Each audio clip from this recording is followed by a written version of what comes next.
শবে কদরের নামাজ কত রাকাত, কিভাবে পড়ব? শবে কদরের নামাজ,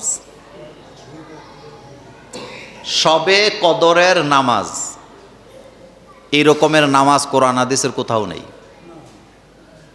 নামাজ হবে নফল নামাজ। বলেন আরো জোরে, নফল নামাজ। আপনি যদি দূরবীন দিয়ে আজকের থেকে কিয়ামত পর্যন্ত খুঁজেন হাদিসে শবে কদরের নামাজ, আপনি পাবেন না। শব্দ আসছে মান কমা লাইলাতাল কদরি ঈমানান ওয়া ইহতিসাবান, যে ব্যক্তি কদরের রাত্রিতে দাঁড়াবে। তো দাঁড়াইয়া কি করে মানুষ বলেন তো? নামাজ পড়ে। আপনি নফল নামাজ পড়বেন। হাদিসের ভাষায় সকল নামাজ দুই প্রকার, ফরজ নফল। বলেন ফরজ আর নাম নেওয়া দরকার নাই। নফল নামাজ পড়বেন। কি পড়বেন? নফল। 8 রাকাত 12 রাকাত, এটা 2 রাকাত 2 রাকাত করে পড়তে পারবেন, 4 রাকাত 4 রাকাত করে পড়তে।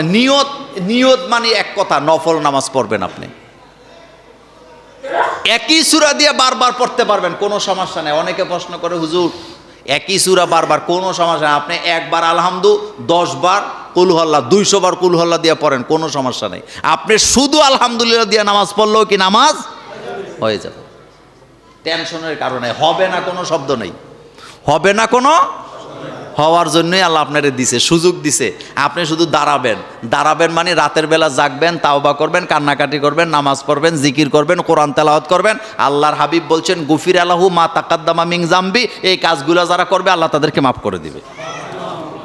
কয় রাকাত পড়বেন আপনার ব্যাপার। আল্লাহ কোয়ালিটি দেখবে, কোয়ান্টিটি দেখবে না। বলেন আল্লাহ কি দেখবে? কোয়ালিটি দেখবে, কোয়ান্টিটি দেখবে না। আল্লাহ গণবে না।